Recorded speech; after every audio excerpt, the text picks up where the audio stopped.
Nggak boleh tuh. Amali itu Iya, buat iya, iya. humas atau juru bicara ngarang itu. Gus Dur berbeda juga dengan Pak Jokowi. Tentu berbeda juga dengan Pak Prabowo menganggap juru bicara ini penting atau tidak. Ya, Perlu atau tidak? perlu atau tidak.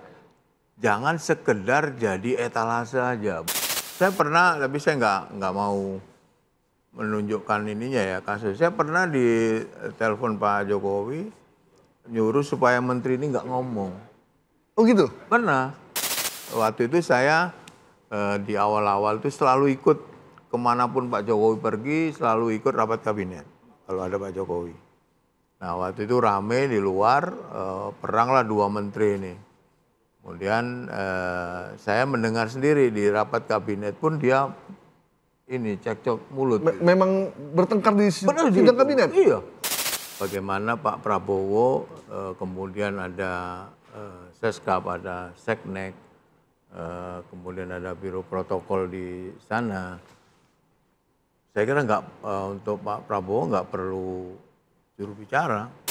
Nggak pernah ketemu, nggak pernah ngobrol, tiba-tiba seolah-olah tahu apa yang... Merepresentasikan Ya, itu kan nggak pas menurut saya. Setuju saya.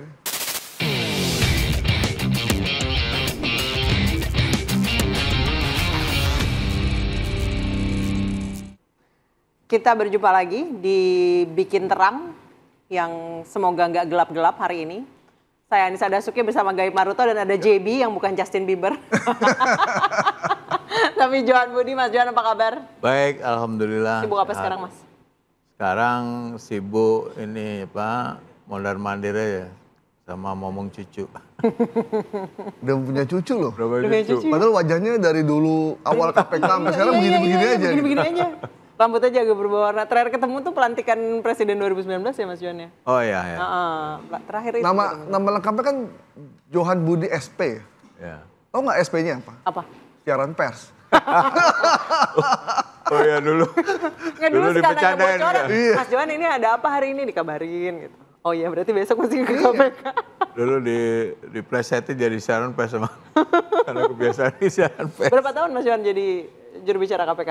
KPK itu 10 tahun lebih lah, lebih sedikit. Sejak awal kan saya kerjaannya cuma juru bicara aja di KPK. Baru 2015 saya diangkat presiden jadi PLT Wakil Ketua KPK ya. Jadi saya mulai dari step terbawah sampai jadi pimpinan pernah di KPK itu. Nis, tau gak Nis? Yang Kerjaannya juru bicara. Tetap. salah satu yang membuat KPK waktu itu tetap berada di radar media adalah keberadaan juru bicara. Betul, betul. Sepenting itu Mas juru bicara buat satu lembaga? Iya, saya kira sangat penting. Di mana pentingnya? Karena gini, siapa yang menjembatani antara publik dengan lembaga atau person ya, dalam hal ini KPK atau presiden ya. Yang kedua, media, saya juga bekas wartawan juga, itu kan menginginkan ada jawaban-jawaban yang harus cepat dan juga akurat ya.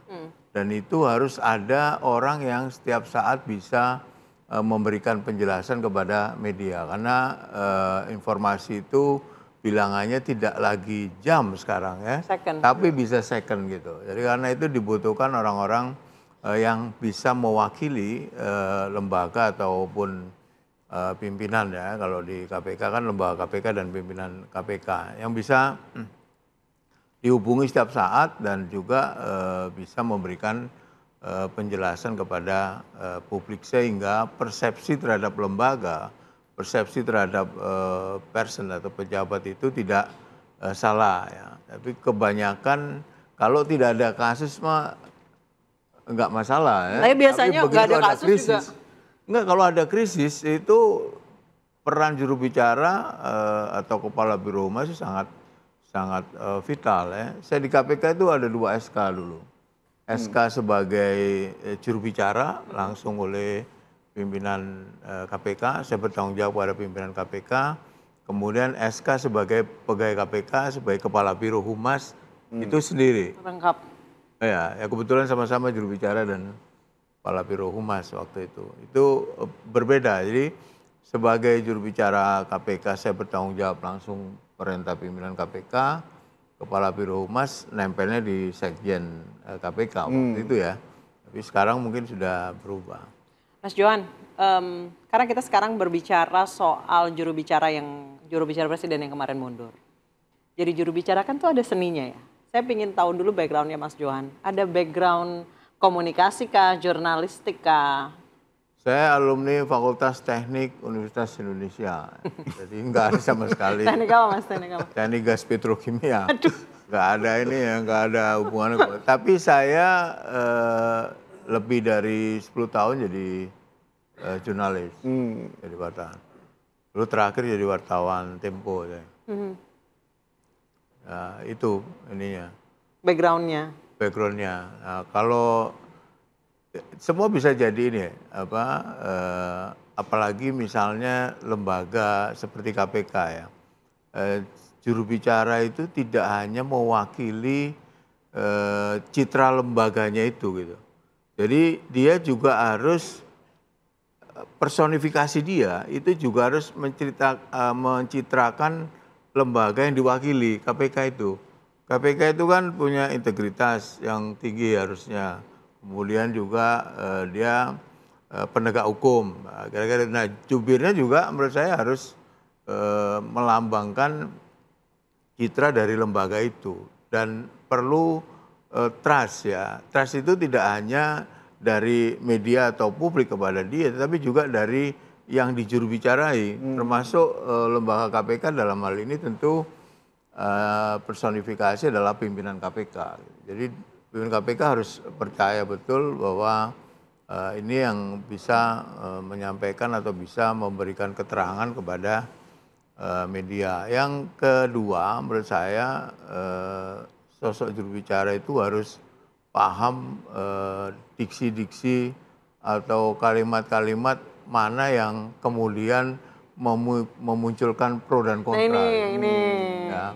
Ini nggak sama sekali nggak ada nyinggung soal nggak sengaja tapi nyerempet aja sih Mas. Enggak, ya. Tapi emang begitu banyak sekali nggak yang blunder ya beberapa waktu yang lalu. Ini bukan sekali lagi bukan soal Hasan Nasbi ya, tapi beberapa kali ada jurubicara lembaga, jurubicara presiden yang pernah juga memberikan statement yang pro dan kontra. Ya, gitu. ya. Ingat rakyat jelata. Rakyat jelata. Ya. Jadi saya yakin maksud dia tidak ada sama sekali untuk menyinggung ya. Merendahkan. Saya yakin 100%. Tapi kita harus paham betul ya, terutama soal SARA ya. SARA ini sangat sensitif di Indonesia ini. Itu tanpa harus kita diperintah oleh yang kita jurubicarai, harus bisa memilih diksi-diksi kalimat yang tidak memunculkan pro dan kontra itu atau menyinggung pihak-pihak yang kemungkinan bisa tersinggung ya. Jadi saya dulu di KPK menjawab pertanyaan itu sambil mikir juga, sehingga kan saya kan pelan dulu ngomongnya kan. Iya. Pelannya mikirnya apa? Mikirnya itu pertama bagaimana menjawab pertanyaan itu saya tidak bohong gitu. Ya. Jadi itu rumus saya di KPK dulu, saya nggak mau bohong. Tapi boleh dong tidak menyampaikan semuanya. Ya. Ngerti ya? Ya. Yang kedua, saya menjelaskan itu juga berpikir menjawab yang tidak menimbulkan pertanyaan lanjutan. Jadi motonya sama kayak saya, I never lie, I just don't tell. Jadi, jangan sampai menimbulkan pertanyaan berikutnya yang kita makin susah menjawabnya. Ya. Satu lagi mungkin Mas, kalau dipotong depan, belakang, tengah, kanan, kiri itu nggak jadi blunder ya? Sering itu, makanya saya beberapa kali teman-teman media yang tahu saya pasti dia mengutip lengkap. Saya kalau nggak lengkap saya nggak mau, mending Anda nggak wawancara ke saya. Karena gini, ada apa istilahnya itu kalau di media itu jumping conclusion, ya. kesimpulan yang Anda tidak ke Surabaya, bukan berarti Anda tidak di Jakarta, gitu loh. Kebanyakan 5 tahun, 10 tahun terakhir ini coba perhatikan. Saya nggak ini, oh berarti begini dong. Nggak boleh itu. Saya kalau itu saya luruskan, bukan begitu gitu. Dan itu saya bawa jadi juru bicara KPK, jadi juru bicara presiden gitu. Kan tidak selalu Anda tidak ke Surabaya, berarti Anda ke Jakarta. Gitu. Pernah nggak Mas dalam satu kesempatan, kan kebanyakan kan pertanyaan tuh doorstop ya. Mungkin kalau press conference ada temanya. Tapi kadang habis press conference lalu kita turun kemudian di doorstop untuk pertanyaan yang bukan pertanyaan yang sedang kita bahas. Pernah nggak mengalami kesulitan menjawab atau sesuatu yang menarik ketika jadi jubir? Sering ya, menurut saya sering terjadi itu. Tapi saya kan mantan wartawan ya. Kadang-kadang udah gape, nggak kaci sebenarnya, nggak kaci. Pokoknya ilmu saya itu jangan bohong dan juga harus paham siapa yang nanya. Media tidak steril dari kepentingan, Pak. Iya. Bukan media, sorry, wartawan. Wartawannya. Jangan dibantai ini, karena saya juga wartawan dulu. Iya. Jadi kalau ada isu apa gitu ya, kan rame itu. Tiba-tiba ada yang nanya yang nggak ada hubungannya. Itu sering tuh dulu waktu di KPK ya. Bisa jadi titipan juga. Ayo nih. Saya menjawabnya apalagi kalau yang baru ya. Mohon maaf, TV kan sering ganti-ganti kan. Iya. Jadi dia kadang-kadang nggak ngikutin isu. Nggak ngikutin isu. Isunya udah sampai ke Surabaya, dia nanya lagi sampai Cirebon gitu. Itu kadang-kadang kalau udah gitu saya tahu ya dari media mana gitu ya.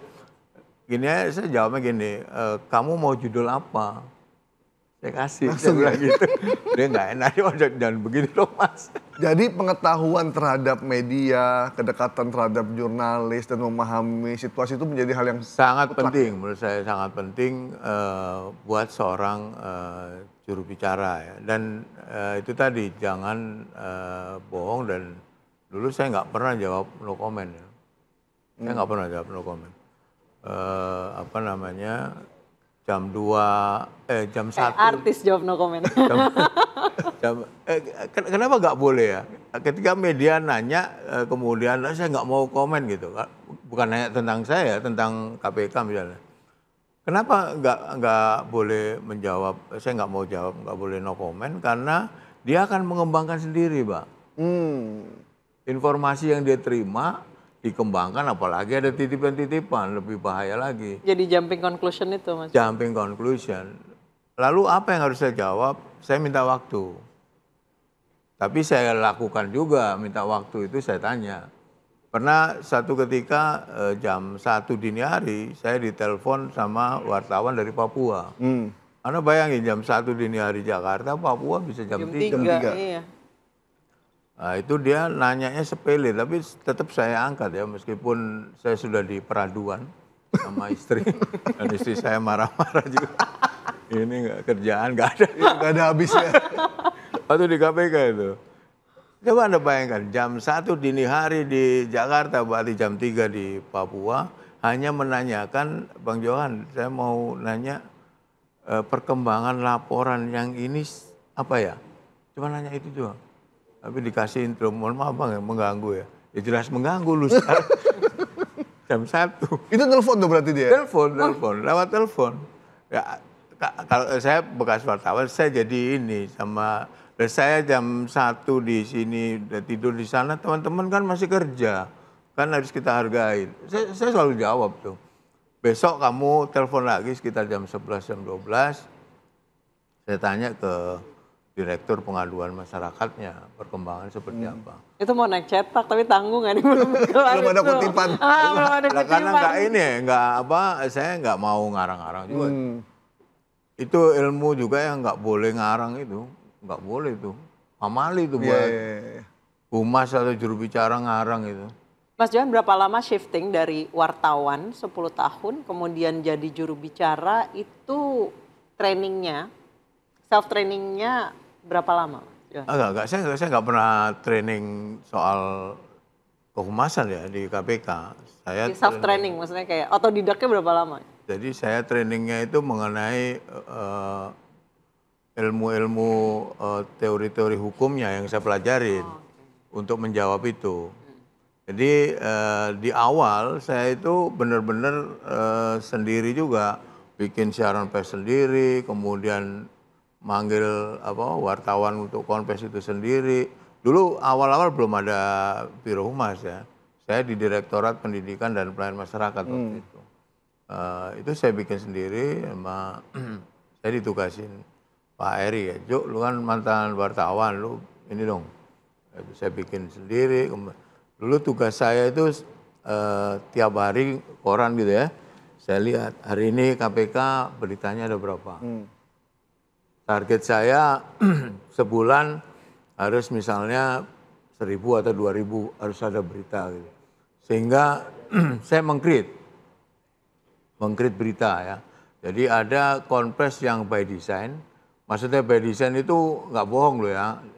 Jangan salah ini. Yeah. Jadi ada informasi yang perlu saya sebar hari ini atau hari apa gitu ya. Itu dihitung nggak sih harinya? Huh? Hari apa yang tempat untuk dulu kan dulu kita Keramat tuh itu. Dulu saya punya pikiran bagaimana Republik ini seminggu sekali semua mata tertuju KPK. Karena Sabtu libur, Minggu libur, wartawan kan susah. Ya, saya paham betul loh. Karena itu gimana kalau kita jadikan Jumat ini menjadi hari yang kemudian kita mengumumkan ada tersangka, ada naik penyidikan. Makanya jadi dan sampai sekarang itu ya. Kemudian kita bikin lah itu. Sehingga, dan saya baru tahu juga dulu katanya presiden itu juga nonton termasuk di DPR juga tiap Jumat nonton juga. Siapa lagi nih? Kalau udah Johan Budi nongol di TV, ini yang kena partai mana? Tapi karena Mas Johan ini pengakuan ini, bener. Tapi ada ya? Oh iya pas, gue kan mantan DPR kan, itu ada cita-cita itu. Waduh, kalau udah Mas JB nongol di kita sakit perut nih. Partai mana yang lagi yang kena? Tapi Mas Johan biasanya kami malamnya udah dapat info tuh. Besok siapa nih? Besok ada yang mau diumumin nih siapa? Kalau OTT itu ini biasanya dulu BBM. Ya. BlackBerry. Iya BBM. Sampai status BBM saya itu dulu sempat dijadikan tanda sama teman-teman. Kan satu lagi dari persembahan dari KPK gitu, status gue itu. Nah itu udah tahu tuh. Saya nggak perlu manggil enggak. Udah tahu satu, udah ngumpul. Pernah dulu kalau nggak salah tuh statusnya menuju Kebon Sirih. Semua wartawan itu ke Kebon Sirih loh. Kebon Sirih yang padahal mana? Maksudnya mau bikin nasi goreng. Ya kan banyak ada. Nasi goreng kambing. Ada DPRD. Maksudnya mau ke nasi goreng Kebon Sirih, nasi goreng kambing. Gitu. Gue